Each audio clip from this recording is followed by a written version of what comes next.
अस्सलाम वालेकुम नाज़रीन, KTN न्यूज़ में भलेकार माया मानूर अजीज हेडलाइन संबंधित बुलेटिन के आगाज में अहम खबर शामिल करने से मनहरों में फायरिंग के नतीजे में जख्मी थे नौजवान ऐं संदसि अमर फौत थी वई आहे।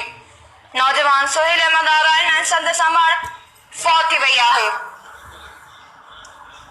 अहम खबर मूंखे ॾींदा हलो नाज़रीन। मनहरों में जवाबदार फायरिंग करे औरत के पुट समेत कत्ल करे छॾियो आहे। हिकु ॼणो ज़ख्मी थी पियो आहे। जवाबदार निसार जमाली बंदूक जा फायर करे नौजवान सोहेल संदसि अमर खे कत्ल करे छॾियो आहे।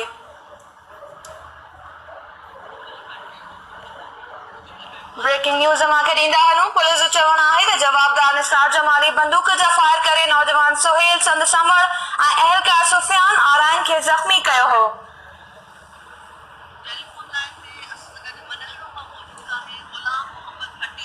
वधीक तफ़सील सां राब्तो कयो आहे मनहरों मां KTN न्यूज़ रिपोर्टर गुलाम मोहम्मद भट्टी सां। जी गुलाम मोहम्मद भट्टी, छा अपडेट्स आहिनि?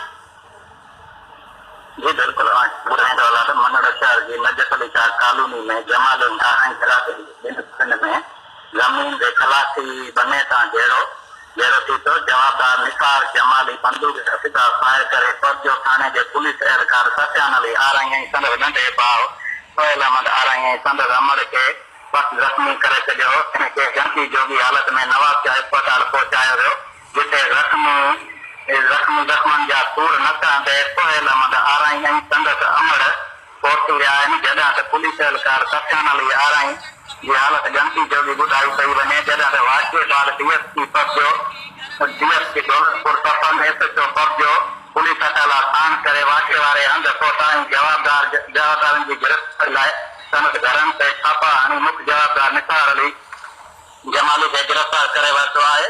वाक़िए बाद मनहर शहर जे मुकमल मनहर शहर में सोगर माहौल ठाहिण लाइ राब्तो करण ते SHO पहुंचो मुनीर अहमद आराई KTN न्यूज़ खे ॿुधायो त वाक़ियो ज़मीन जी खलासी बने तां पेश आयो आहे। जी गुलाम मोहम्मद भट्टी अपडेट करण आया मां जी वरी मेहरबानी। नाज़रीन, मनहरों में फायरिंग में जख्मी थियल नौजवान ऐं संदसि अमर फौत थी वई आहे।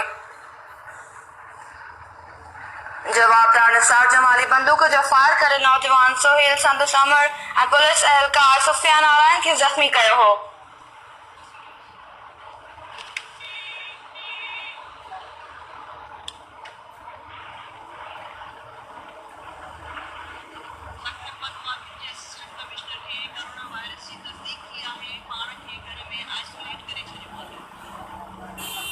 बुलेटिन में भी अहम खबर शामिल करने से सखर मो जिथे पनो आखिल जे असिस्टेंट कमिश्नर के कोरोना वायरस जी तस्दीक थी आहे, पान के घर आहे। अहम खबर मां के ॾियूं पिया नाज़रीन। पनो आखिल जे असिस्टेंट कमिश्नर के कोरोना वायरस जी तस्दीक थी आहे, जंहिं बाद पान के घर में आइसोलेट करे छॾियो आहे।